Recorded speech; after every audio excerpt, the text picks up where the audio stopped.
una misma cosa, y que no haya entre vosotros divisiones, sino que estéis perfectamente unidos en una mente y en un mismo parecer.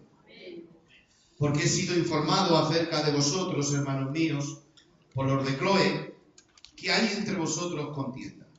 Quiero decir que cada uno de vosotros dice, yo soy de Pablo, y otro dice, yo de Apolos, y otro dice, yo de Cefas, y otro dice, yo de Cristo. ¿Está acaso dividido Cristo?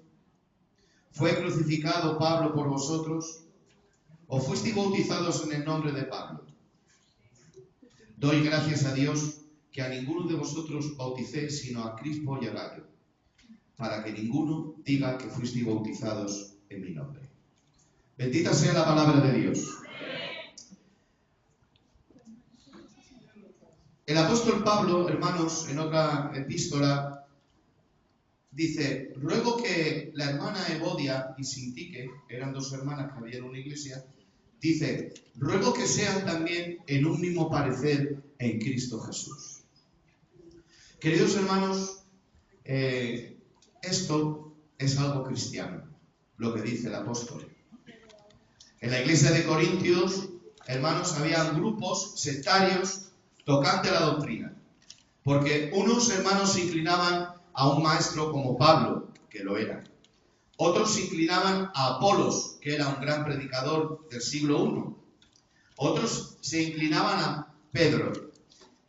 Y vino una familia que se llamaba Cloé y le informaron a Pablo de cómo estaban en Corintio. Y Pablo dice, no está bien que tengáis este sentir, porque ni Pablo es nadie, ni Pedro, ni Cefas, ni Apolos, sino solo utensilios por los cuales vosotros habéis creído. También le dice a estas dos hermanas, Evodia, Sintique, ser de un mismo parecer en Cristo Jesús. Y el Señor, hermano, nos ha llamado a una unidad. Pero no podrá haber unidad efectiva si no hay unidad de mente. ¿Qué quiere decir? Unidad de pensamiento. Porque el pensamiento es el que dirige todas las acciones. Todas tus acciones están basadas en tu pensamiento. Conforme esté nuestro pensamiento, así serán nuestras acciones. Es decir, nuestra mente proyecta nuestras acciones. Entonces la palabra del Señor dice esto, que seamos todos de una misma mente, de un mismo pensar. Primero dice, de un mismo pensar y luego de un mismo sentir. No podemos sentir igual si no pensamos igual. ¿Por qué hay diferentes personas que sienten diferente? Pues sencillamente porque piensan diferente. Santo es el Señor. Entonces, cuando no hay amor en un matrimonio, cuando no hay sentimiento mutuo de amor. ¿Por qué? Porque uno piensa una cosa y el otro piensa otra. Santo es el Señor. Este tiempo atrás, hermanos, por una invitación de la FELEDE, que el año que viene se hace el próximo Congreso Evangélico, me invitan a hacer una ponencia con unos señores muy eminentes, que yo estuve ahí como un tonto, callado, toda la mañana, escuchando esas eminencias, hermanos, de señores, y yo era un gitano de Filadelfia, medio analfabeto, que estaba allí, y yo estaba escuchando todo eso. Entonces, me han invitado a hacer, con estos hermanos, entre los 4 que somos, a hacer una predicación, una enseñanza de la historia de la Biblia y del impacto de la Biblia en la historia de la Iglesia. Tú figúrate. Bueno, todo esto me ha llevado ya a estar estudiando. Y hermanos, aunque yo ya lo he estudiado, otra vez he entrado a bucear allí y he estado estudiando la historia de la Iglesia a lo largo de los siglos. ¿Y sabéis a qué conclusión he llegado? He llegado a la siguiente conclusión, que Filadelfia no tiene teología. Ninguna. Teología propia, nuestra denominación no tiene. Tenemos, hermanos, teología de bautistas. Tenemos teologías de católicos. Tenemos teología de pentecostales. Tenemos teología, hermano, de cesicionistas, que no sé decirlo. Tenemos, hermanos, también de premilenianistas. de pretribulacionistas, de amilenaristas, que es lo contrario, de post-tribulacionistas. Dentro de nuestro interior no hay teología. ¿Por qué? Porque el principio de nuestra obra, hermanos, no estaba basada en teología ni en seminario. Estaba basada en poder de Dios. Estaba basada, hermanos, de ir puerta por puerta, chabola por chabola, barrio por barrio. Y Dios, hermano, respaldaba, porque era el tiempo de anunciar el Evangelio. Y los santos varones, hermanos, que en la antigüedad se levantaban, ya lo conocéis, vosotros lleváis muchos añicos en el Señor. Esta iglesia es una iglesia madre de Madrid, anciana, una señora en la iglesia de San Blas. Y hermanos, ¿qué había? Pues no había, hermanos, teología. ¿Qué había? Había, hermanos, evangelio. Había, hermanos, el mensaje de salvación. ¿Y qué había? Se sanaban los enfermos. ¿Qué había? Salían los demonios de los cuerpos. Había liberación. Había poder. Había demostración del Espíritu Santo y fuego. ¿Fue eso malo? No, era el tiempo. Era el tiempo de evangelismo, de evangelizar. Pero a medida que han pasado los años, como hasta hace 9 o 10 años no ha habido un seminario, yo alabo a Dios por el seminario que hay en mi obra, con el que tenemos que andar. Y yo alabo a Dios, hermanos, que hay hombres y mujeres que van a estudiar la Biblia. De hecho, los miércoles hemos estipulado aquí un día el estudio bíblico y venid muchos. Yo alabo a Dios por eso. Y ahora es el tiempo de estudiar. Pero, hermanos, hemos estudiado solos. Por eso ahora me voy a explicar de por qué digo que tenemos teología de bautistas, tenemos teología de Calvino, tenemos teología de Lutero, tenemos teología, hermanos, de pentecostales, tenemos teología de arminianos, tenemos teología, hermanos, de todas las guías. Todas las teologías las tenemos en Filadelfia. ¿Por qué? Porque hemos estudiado solos. No había un seminario con unos maestros que nos hayan dicho esta doctrina es la que nosotros creemos. Es la principal, aunque, hermanos, lo decimos, porque Filadelfia es pentecostal. Ay, padre. ¿He dicho un pecado o algo? Es que me he quedado así. Yo soy pentecostal. Y la iglesia es pentecostal. Creemos en los dones del Espíritu Santo. Creemos en el don de lenguas, en el don de profecía, en el don de discernimiento de espíritu. En todos los dones creemos y que están operativos, santo es el Señor. Y hermanos, ¿qué ha pasado? Que todo eso, no creáis que son falsas doctrinas que han venido al tiempo del fin. ¿Qué va? Esas doctrinas siempre han estado con nosotros. Han estado ahí con nosotros. ¿Por qué? Porque uno ha estudiado Calvino y se ha hecho calvinista. Otro ha estudiado Arminio y se ha hecho arminista. Otro ha estudiado pretribulación y cree que no pasa la tribulación. Otro ha estudiado a un señor que dice que se pasa la mitad y cree que se pasa la mitad. Otros han estudiado, hermano, que no, que se pasa la tribulación entera y cree que se pasa la tribulación. Y por eso hay tantos pareceres en este tiempo. La mente de nuestra obra está llena de pareceres. Pero nuestra obra, hermano, es pentecostal. Y es arminiana. ¿Qué significa arminiana? Que cree, hermanos, ahora lo explicaré, no es calvinista, cree en la doctrina arminiana. Santo es el nombre del Señor. Y todas estas doctrinas, no solo la calvinista, la arminiana, la bautista, no. Muchas, y ahora más, ahora los gitanos quieren ser hasta judíos. Hay unos gitanos por la costa que se ponen un traje negro y tirabuzones. Se han vuelto locos. Me invitaron el año pasado a hablar a unos y me tuvieron desde las 12 de la mañana hasta las 4 de la mañana hablándoles. No había aquí. Y ahora no sabían nada de judaísmo. ¡Nada! Sabían dos cosas. Digo, ¿con quién habéis estudiado, chicos? Por internet. ¿Pero cómo queréis estudiar en internet? No se puede estudiar con internet. Tienes que estudiar con un maestro. Tienes que estudiar con un pastor. Y el que se levanta para pastor, ya no es el tiempo de antes. A mí me dijeron, te vamos a levantar de candidato. Y yo iba al culto y no sabía ni qué era candidato. Dije, ¿qué es el candidato? Ahora todo el mundo quiere ser candidato. ¿Sabe lo que es candidato? Gloria a Dios por ello. El que anhela obispado, buena obra desea. Pero yo no sabía qué era. Santo es el nombre del Señor.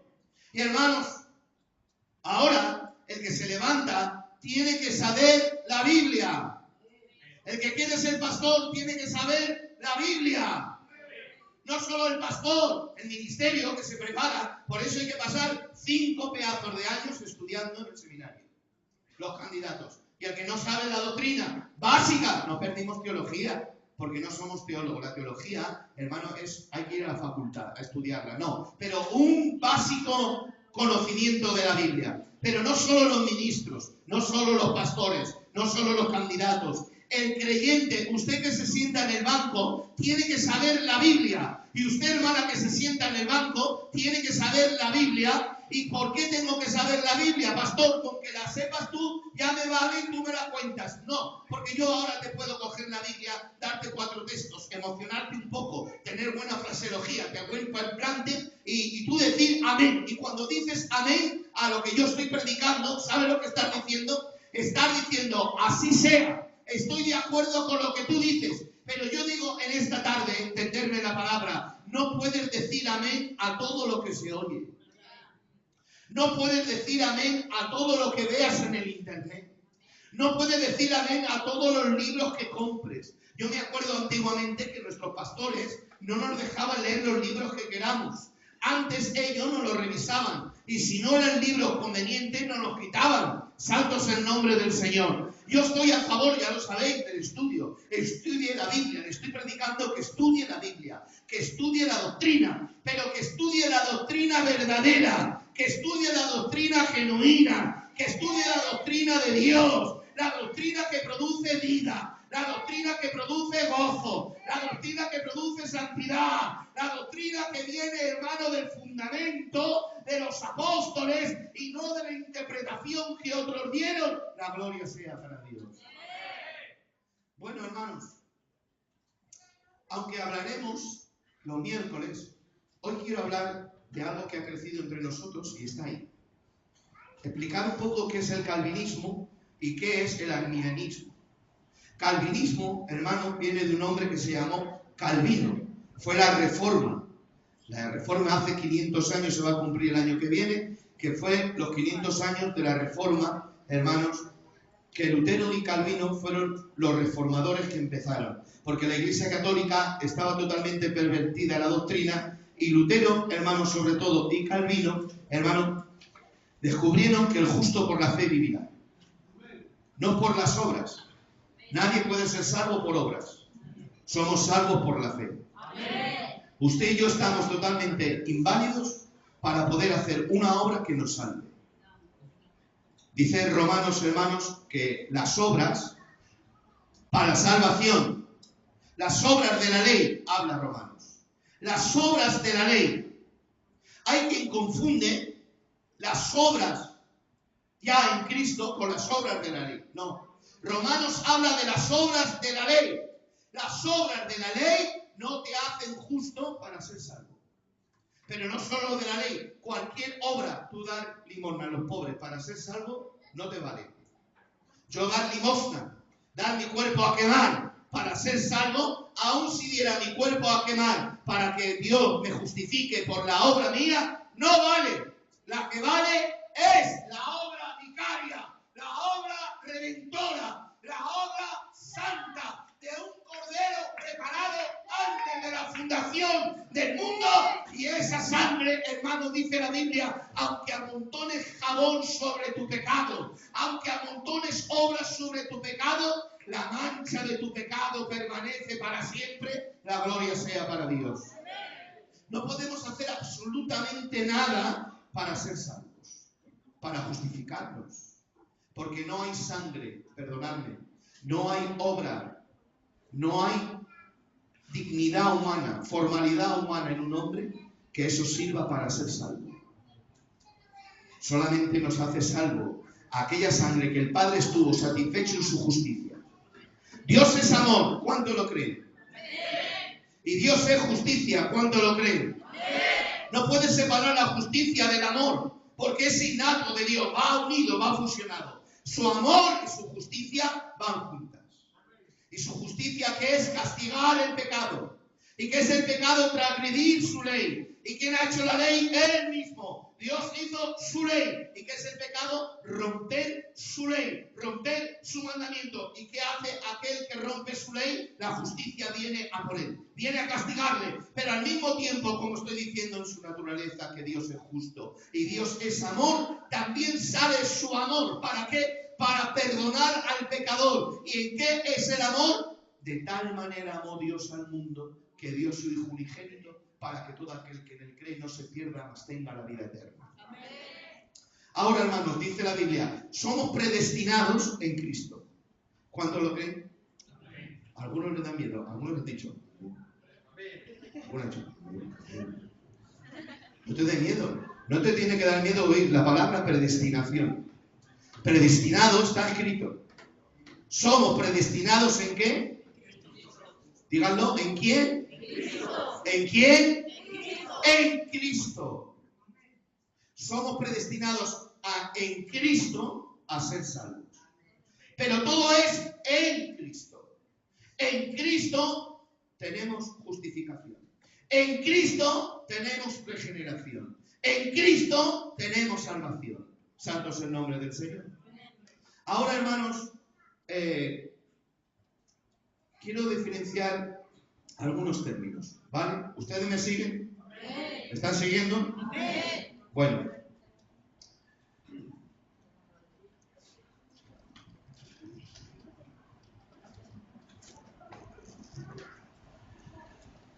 El vocablo predestinación es un vocablo que Jerónimo, que era un predicador y también un filósofo, Jerónimo, en el año 300, tradujo predestinavi. Pero en los manuscritos más antiguos, como el texto Receptus o el texto Vaticano, es el manuscrito más antiguo del Nuevo Testamento, lo que os digo. La palabra que tradujo Jerónimo para la Vulgata Latina, que él tradujo, Jerónimo tradujo la Vulgata Latina, añadió el término predistavi, que significa fijar antes del tiempo. Entonces Jerónimo tradujo el vocablo original del texto Receptus del Nuevo Testamento y del texto Vaticano del Nuevo Testamento, manuscrito más antiguo, no dice como dijo Jerónimo predistavi, sino está escrito en el manuscrito más antiguo, es proirizo. Y proirizo es diferente a predestinavi. Predestinavi es fijar antes de que venga el tiempo. Pero en el manuscrito más antiguo, que usted lo puede ver, que está en internet, usted puede ir al texto Receptus y ahí aparece. No es eso, es la palabra griega proirizo. Y es la raíz gramática que significa límite o frontera. Proirizo. De ahí viene la palabra horizonte. De proirizo, horizonte. Entonces, proirizo, ¿qué significa? Es delimitar o trazar un campo antes de tiempo. Entonces es diferente. Predestinado y predestinar a proirizo, que significa delimitar un camino delimitado que se nos invita a andar. Vamos a leer Efesios 2:10. Dice 2:10, porque somos hechura suya, creados en Cristo Jesús para buenas obras, las cuales Dios preparó de antemano para que anduviésemos en ellas. No quiere decir predestinación, sino proirizo, que significa trazar una senda, trazar un camino, para que andando en ella, en Cristo, andemos en buenas obras. Bendito sea el nombre del Señor. Ahora, hermanos, la predestinación, que significa que Dios te salva antes que naces. Es lo que entienden por predestinación. Que Dios te salva antes de que nacieras, Dios ya te ha salvado. Sin hacer bueno ni malo, Dios te salvó. Ahora, esta doctrina de la predestinación no es un pensamiento de Calvino, ni es un pensamiento de los de la Reforma, sino que ya, hermanos, los sumerios decían los sumerios, ustedes de la religión de los sumerios, que los dioses sumerios, ellos prefijaban el destino de todos los hombres. También, hermanos, en la religión de Mesopotamia, en Sumer, en Akkad y en Babilonia, los babilonios, hermanos, tenían un dios para cada cosa, y cada dios que ellos tenían predestinaban su tiempo y sus años en lo que Dios quería. Es decir, que ellos no tenían, hermanos, eran marionetas en manos de los dioses. Ellos, los babilonios, creían que no tenían libre albedrío, que no tenían voluntad y que no tenían nada. En Egipto también, por ejemplo, la diosa Isis era la diosa del destino. Y para los egipcios, la diosa Isis era la que determinaba el destino de sus vidas. Los egipcios, los babilonios, los sumerios, ellos decían que todo ya estaba escrito por los dioses. Que hicieran bueno o malo, ya los dioses lo habían determinado todo. También, hermanos, los griegos y los romanos, los griegos tenían a las moiras, que era equivalente a los romanos lo que se llama la parca, la nona, la décima y la morta. Esas eran, hermanos, secuencias de dioses que predestinaban a los hombres en sus vidas. Luego, hermanos, el sincretismo en Roma y la iglesia en el 320, Agustín de Hipona, que de ahí aprendió Calvino y Lutero, Agustín de Hipona en el siglo IV, que era un filósofo y un teólogo muy influenciado por Roma, por todas estas filosofías de los dioses grecorromanos que predestinaban al hombre antes de nacer. Por ejemplo, una cosa que se llama el maniqueísmo, que decía que la responsabilidad humana por no tener libre albedrío. Agustín decía que el hombre no tiene el libre albedrío, como los sumerios. ¿Qué es el libre albedrío? La decisión. La decisión de seguir a Dios o no. La decisión de creer o no creer. Agustín de Hipona decía que el hombre está muerto en sus delitos y pecados. Eso se llama la depravación total, que ahora hablaremos. Bueno, entonces, hermanos, Jerónimo, que era admirador de este Agustín de Hipona, filósofo y maestro, introdujo en la Vulgata latina, que es la traducción de la Biblia al latín del griego. O sea, la Biblia se tradujo del hebreo al griego, y del griego al latín, y del latín al español. Todas las traducciones han sufrido la Biblia hasta que llega a nosotros. Entonces Jerónimo, al traducir, hermanos, la Biblia Vulgata, introdujo esas enseñanzas, sobre todo la palabra predestinable, que no es lo mismo que el original que dice proirizo. No es lo mismo, ya lo he explicado. Entonces, hermano, a partir de ahí, Agustín de Hipona, en el concilio de Nicea y de Calcedonia, hermanos, introdujeron esta enseñanza y estas doctrinas que ahora voy a hablar. Luego, por supuesto, Lutero y Calvino fueron los que más impulsaron a todo esto. ¿Cómo se llama esta doctrina? La llamaron la tulip. Tulip viene de la palabra francesa tulipán o tulipa, más bien tulipa. ¿Qué es tulipa? La tulipa, hermanos, son 4 puntos o 5, mejor dicho. Es la depravación total. Es decir, que el hombre no puede salvarse. El hombre no se puede salvar. Y la Biblia, hermanos, nos dice, como he dicho antes, que el hombre no se puede salvar. Por sus obras, el hombre no puede hacer absolutamente para hallar justificación delante del Padre. Es culpable.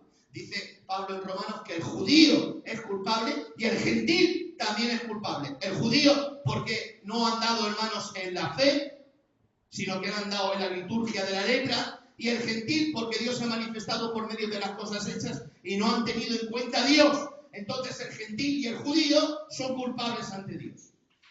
Pero ahora también dice que hay otra cosa que es la elección incondicional. Con esta muerte, dice Calvino, no se puede buscar a Dios.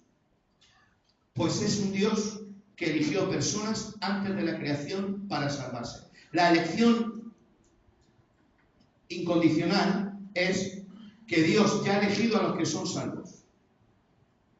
Como Dios ya te ha elegido, sea lo que sea, tú vas a ser salvo. Y que Dios ha elegido también a los que van a ser condenados. Es decir, que hay gente que no puede ser salva porque ya Dios ha elegido el número de los salvos y Dios ha elegido también el número de los no salvos. Luego a esto se añade otro punto más, de la doctrina calvinista, que es la expiación limitada, que como solamente Dios ha salvado desde antes de la fundación del mundo, ha elegido a un número determinado de personas, entonces la expiación es limitada. Viene, hermano, a la boca. Si Dios ha elegido solo a unos para ser salvos, y eso lo sabe, y a otros los ha elegido para ser condenados, entonces la expiación de Cristo es limitada, es solo para los elegidos. Cristo solo muere por los que son elegidos, no muere por todo el mundo. Dice también esta doctrina la gracia irresistible, es decir, que el hombre no puede negarse a la gracia de Dios, que el hombre no tiene voluntad para rechazarlo. Y por último viene la perseverancia de los santos, que quiere decir que todos los que son santos no se pueden perder, nunca dejarán de estar salvos, porque Dios provee de todo lo necesario, porque como han sido elegidos, hay una perseverancia de los santos, bendito sea el nombre del Señor. ¿Me estáis entendiendo? Los que me entiendan, levanten la mano. Digan aleluya. ¡Aleluya! Bueno, esto es lo que se dice. Hemos visto el origen y lo que se dice. Pero ahora yo quiero leer unos textos. He estado desde anoche preparando esto. No te creas que esto le da un botón y va a salir. No, mira, está escrito. Y aquí también escrito. Por eso aquí ahora tengo que mirar aquí.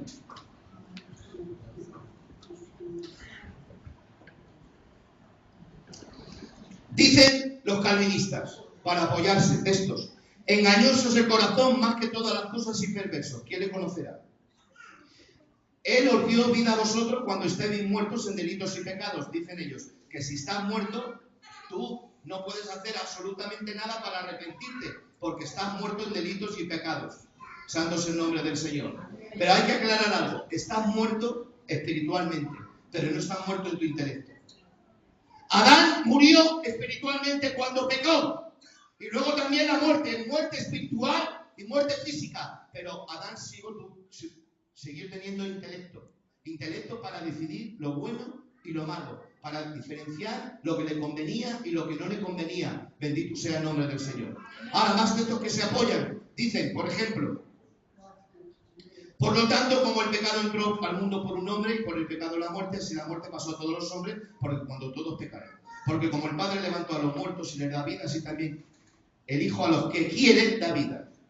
Ahora, hermanos, hay una pregunta. ¿Cómo se puede acusar a alguien? ¿Cuántos creen que Dios es un juez justo? Amén. ¿Tú crees que Dios es un juez justo? Amén. Yo creo que Dios es un juez justo. Amén. Ahora yo pregunto, si Dios es un juez justo, ¿cómo puede acusar a un muerto? Porque según ellos, el hombre está muerto. No se puede arrepentir y no puede decidir, está muerto. Ahora yo digo, si alguien, si es así, vamos a decir que sea así, está muerto, ¿cómo le puedes acusar de ser pecador si está muerto? Romanos 1:20. Vamos a leer.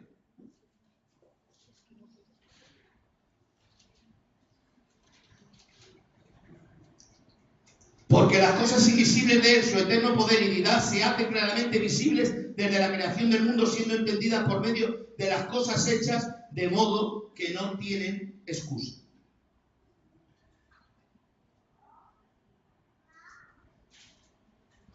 Eclesiastes 7:29 dice: he aquí solamente esto he hallado, que Dios hizo al hombre recto. Dios hizo al hombre recto, pero mira cómo termina Eclesiastes. Pero ellos buscaron muchas perversiones.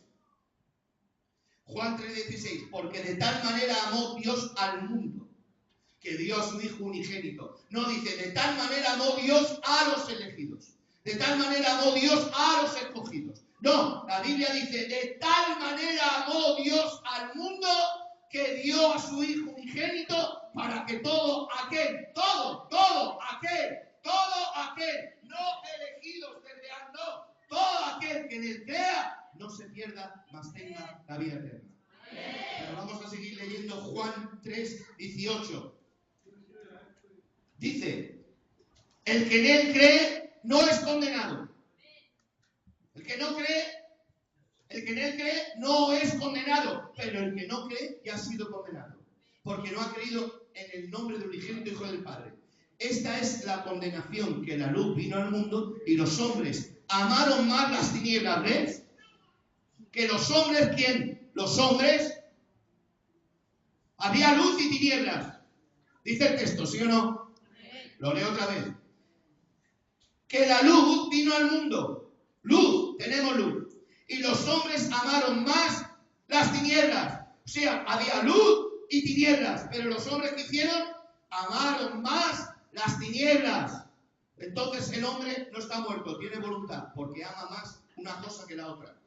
Y si un muerto, como dicen los calvinistas, no tiene capacidad de decidir absolutamente nada, porque no tiene libre albedrío ni capacidad de decidir, aquí te dice que había luz y tinieblas, y los hombres amaron más las tinieblas, porque sus obras eran malas.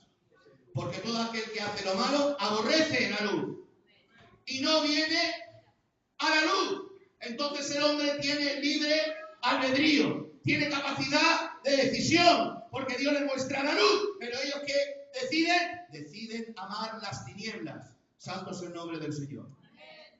Seguimos. Voy rápido.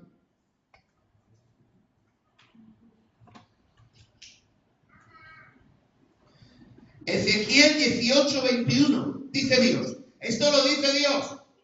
No lo dice ningún teólogo, lo dice Dios. Estamos viendo lo que dice el Señor, ¿vale? Ezequiel 18:21. Dice Dios, ¿quiero yo la muerte del impío? Dice Jehová el Señor, ¿no vivirá el impío si se apartare de sus caminos? Porque no quiero la muerte del que muere, dice Jehová el Señor. Convertiros, pues, y viviréis. Primera de Timoteo 2, 3 y 4, porque esto es bueno y agradable delante de Dios nuestro Salvador, el cual quiere, atención, el cual quiere, esto lo voy a repetir, el cual quiere que todos los hombres, ¿cuáles? ¿Los elegidos? No. ¿Quién quiere? Que todos los hombres sean salvos y vengan al conocimiento de la verdad. No son unos sí y otros no. La elección incondicional del Calvino, según estos textos, estamos contrastando textos. No son unos elegidos desde antes de la fundación del mundo para ser salvos y otros para condenación. Otra vez lo leo. Porque esto es bueno y agradable delante de Dios nuestro Salvador, el cual quiere que todos los hombres, ¿cuál es la voluntad de Dios? Que todos los hombres sean salvos y vengan al conocimiento de la verdad. Ahora hay una comisión para la iglesia. Si Cristo solo hubiera muerto por los elegidos, ¿cuál sería la comisión de la iglesia? Ir solamente a los escogidos. ¿Pero qué dice el texto? Dice, todo aquel que en él creyere no será avergonzado.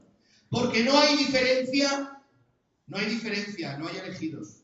No hay diferencia entre el judío ni el griego, pues es mismo el que es Señor de todos, es rico para con todos de los que serán salvos. ¿Cómo pues invocarán aquel el cual no han creído? ¿Cómo creerán en aquel que no han oído? ¿Cómo irán sin saber que les predique? ¿Cómo predicarán si no fueran enviados? Como está escrito, cuán hermosos son los pies de los que anuncien la paz, los que anuncien la buena nueva del Evangelio. Bendito sea el nombre del Señor.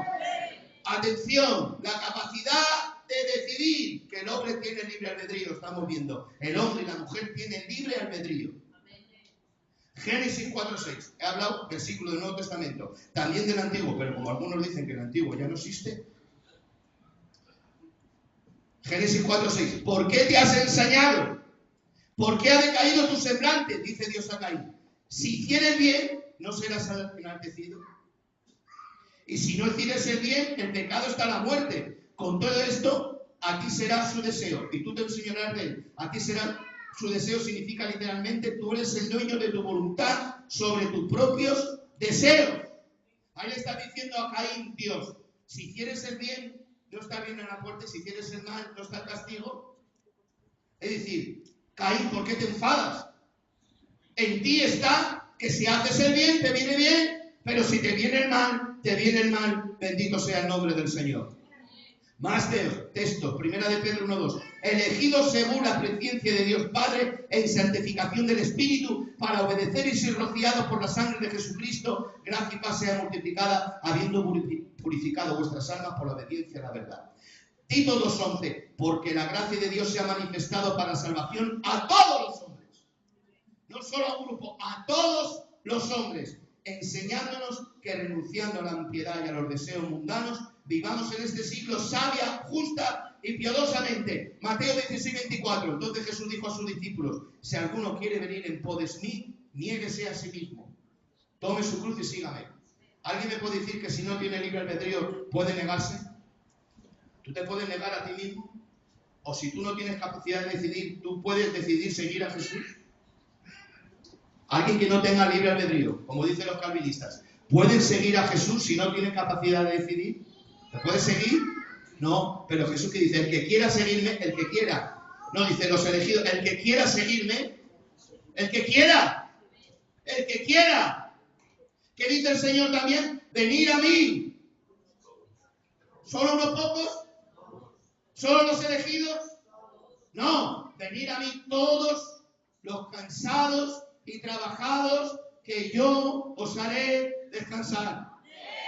Santo es el nombre del Señor.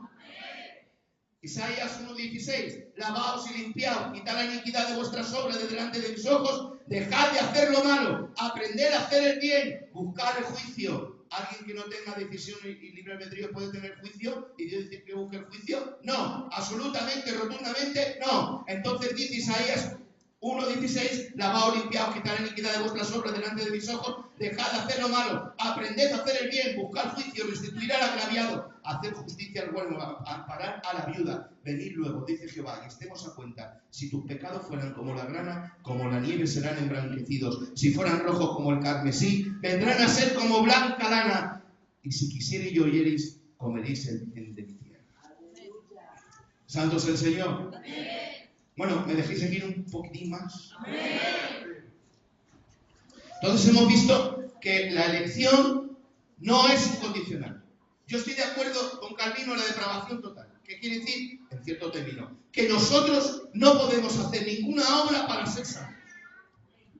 Ninguna. No hay ninguna. Ahora, luego, cuidado, porque los que entienden mal, y a los gitanos, con respeto, yo soy gitano y me tienen que explicar las cosas 3 veces, porque no soy dado al estudio. Porque hay gitanicos que sí son dados al estudio, pero otros no somos dados al estudio. Y entonces nos tienen que decir las cosas un par de veces. Bendito sea el nombre del Señor. Dice Santiago, capítulo 2. Hemos dicho que no podemos hacer obras para ser salvos. Pero ahora, un momento, por favor.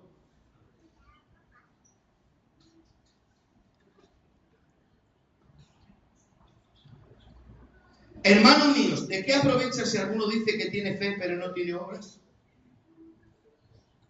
¿Podrá la fe salvarle? Ahora, hay que diferenciar lo que dice Pablo en Romanos, Gálatas, Colosenses, Efesios, de que por las obras de la ley y por las obras nadie puede ser salvo. No hay obra que te salve.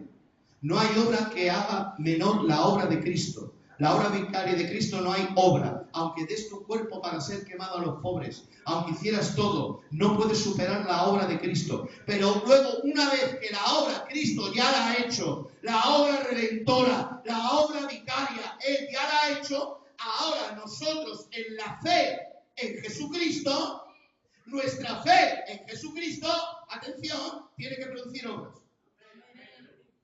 Otra vez, tienes que producir obras. Ya no he diferenciado que no podemos ser salvos por obras. No se puede.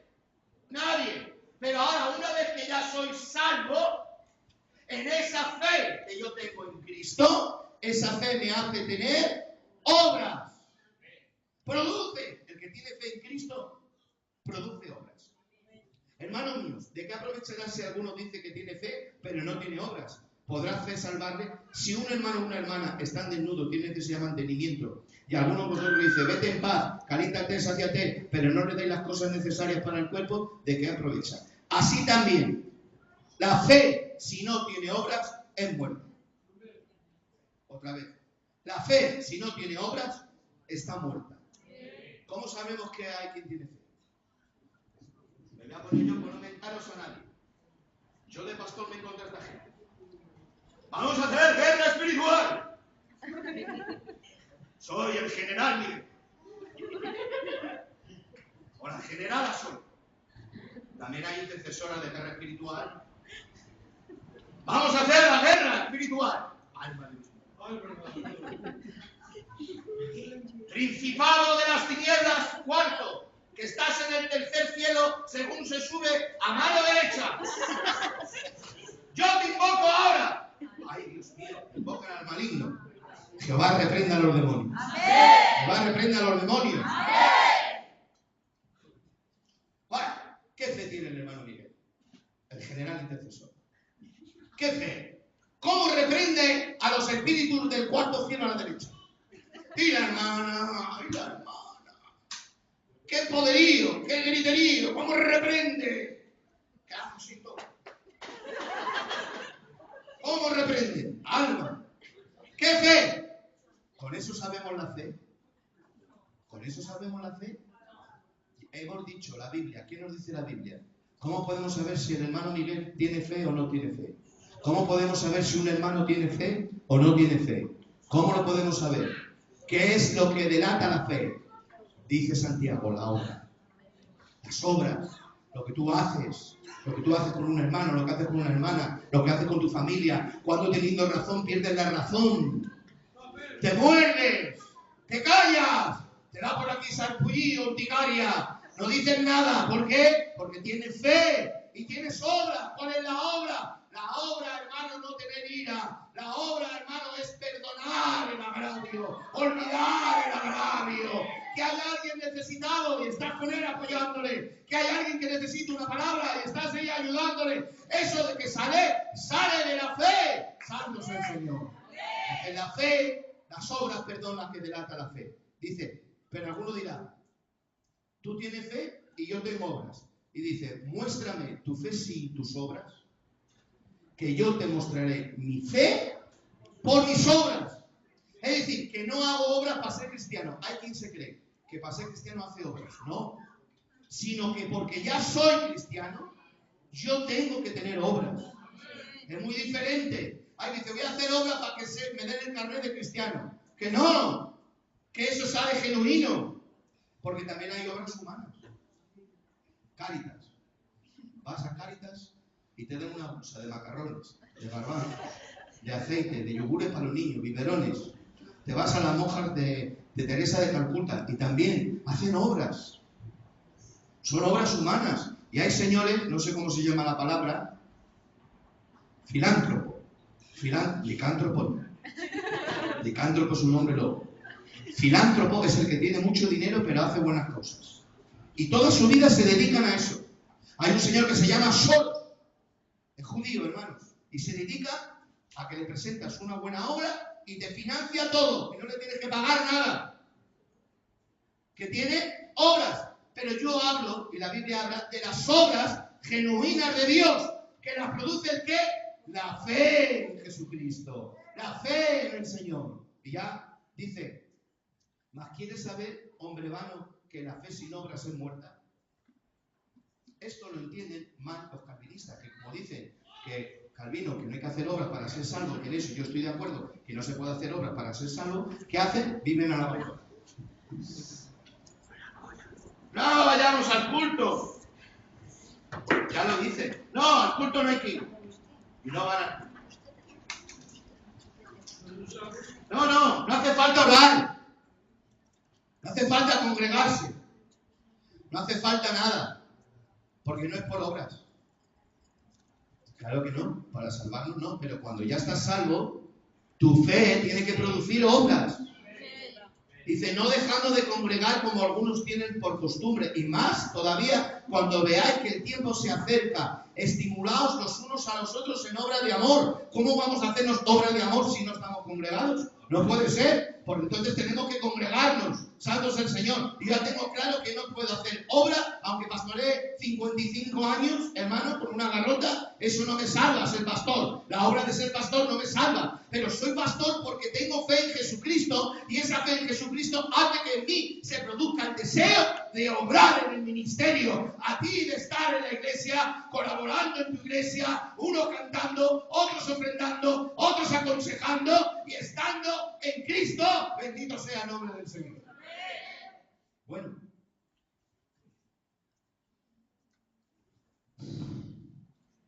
ya tengo que terminar. Lo dejaré en otra parte. Aunque los miércoles seguiremos redundando en esto, ha sido una visión panorámica. Santo es el nombre del Señor. Y ahora haremos una conclusión, porque yo quiero que os vayáis con una conclusión de qué es lo que yo tengo que creer. Pero me vais a permitir solamente, como yo leo muy deprisa, de que Cristo ha muerto por todos. ¿Vale? Isaías 53, 5.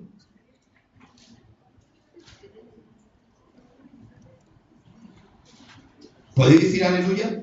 ¡Aleluya! Qué raro que yo diga que digáis aleluya. Isaías 53, 5 y 6. Mas el herido fue por nuestras.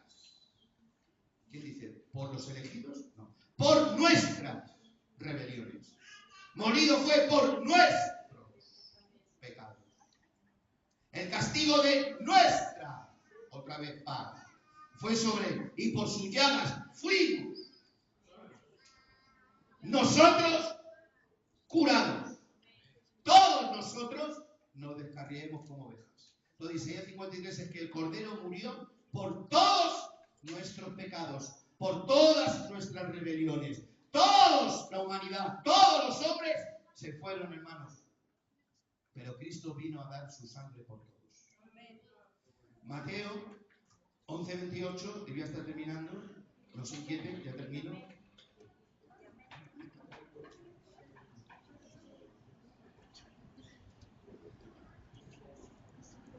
Venid a mí, ya lo he dicho antes, venid a mí todos los cargados y trabajados, que yo os haré descansar. Juan 1:29, ya está aquí. Juan 1:29. El siguiente día vio Juan a Jesús. A ver qué dice Juan, a ver qué dice Juan. Juan, al ver a Jesús, dice: aquí el Cordero de Dios que quita el pecado del mundo, no de unos pocos. Juan 3:14. Y como Moisés levantó a la serpiente en el desierto, así es necesario que el Hijo del Hombre sea levantado, para que todo aquel que en él cree no se pierda, mas tenga vida eterna. Romanos 5:6.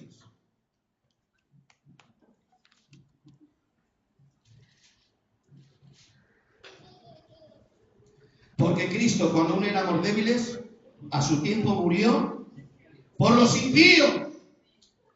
Es decir, que Dios no elige a uno para salvarse y otro para condenarse antes que nazcan. No, sino que Cristo murió por los pecadores y aún también por los impíos. Por los que son malos. Segunda de Corintios 5:19. Ya está aquí. Ya llegó. Que Dios estaba en Cristo. Qué bonito texto. Que Dios estaba en Cristo reconciliando consigo al mundo, no tomándole en cuenta a los hombres. ¿A quién? A los hombres, sus pecados, y nos encargó a nosotros la palabra de la reconciliación. Santo es el Señor. Qué bonito. Hebreos 2:9. Este está un poco más retirado, pero ya se acerca. Ya está aquí. Pero vemos a aquel que fue hecho un poco menor que los ángeles, a Jesús, coronado de gloria y de honra a causa del padecimiento de la muerte, para que por la gracia de Dios gustase la muerte por todos. Amén. Santo es el Señor. Amén. Bueno, hay muchos textos más. Voy a leer uno, dos, y palabra que termine. Es que llevo muchos días sin predicar. Primera de Juan 4, verso 14. Diréis que no encuentro los textos rápidos. Nosotros hemos visto y testificado que el Padre ha enviado al Hijo, el Salvador del mundo. Amén. Salvador del mundo. Ahora, quiero terminar con esto. Gálatas 5:4.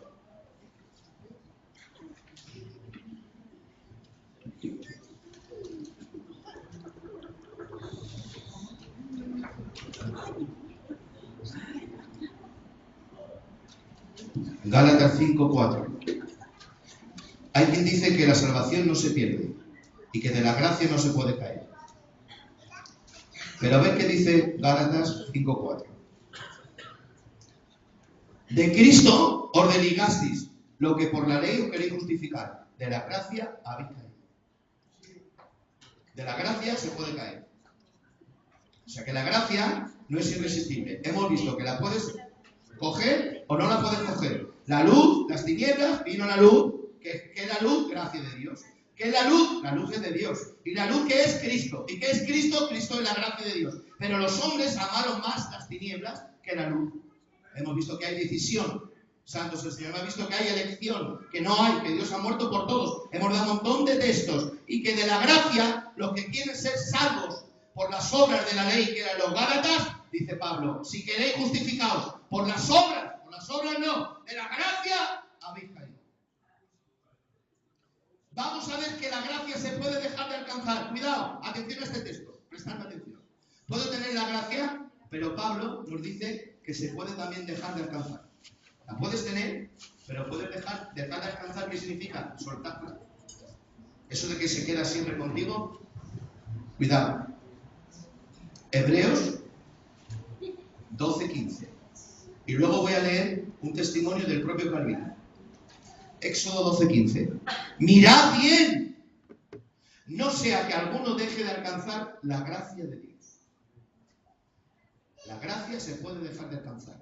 Mirad bien, no sea que alguno deje de alcanzar la gracia de Dios, que brotando alguna raíz de amargura os estorbe y por ella muchos sean contaminados.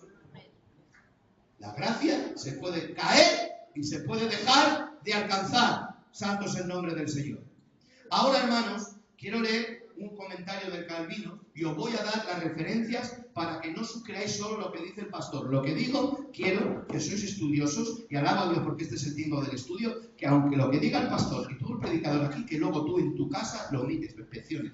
Y por eso te voy a dar referencias. Comentario de Calvino. Comentario de Calvino al Nuevo Testamento, volumen 3, página 139. Dice Calvino, la palabra muchos no es solamente parte de algunos, sino de toda la raza humana. Calvino, comentando el Evangelio sobre Isaías 53, dice, la palabra muchos, lo que me dice nosotros, no es solo parte para unos, sino de toda la raza humana. Comentario del Nuevo Testamento, volumen 3, página 139. La última voluntad y testamento de Calvino, el 25 de abril de 1569. Eso lo pueden ustedes encontrar en Historia de la Iglesia Cristiana, volumen 8, página 828 y 29. El autor es Philip Echaf. La obra Historia de la Iglesia Cristiana, volumen 8, página 828 y 829. Calvino en su lecho de muerte dijo, yo testifico y declaro que súplicamente ruego a mi Dios que pueda estar complacido y que pueda purificarme en la sangre de mi soberano Redentor que fue derramada por los pecados de toda la humanidad. El propio Calvino, en el hecho de su muerte, Historia Eclesiástica, volumen 8, página 829, dijo lo contrario que él predicó. Él dijo que Cristo solo murió por unos pocos, elegidos o muchos. ¿Por qué? Porque ellos se agarran al texto, no me habéis elegido vosotros a mí, sino que yo os elegí a vosotros. Pero sabes, en el contexto, mirad, la Biblia hay que leerla también en el contexto que se produce.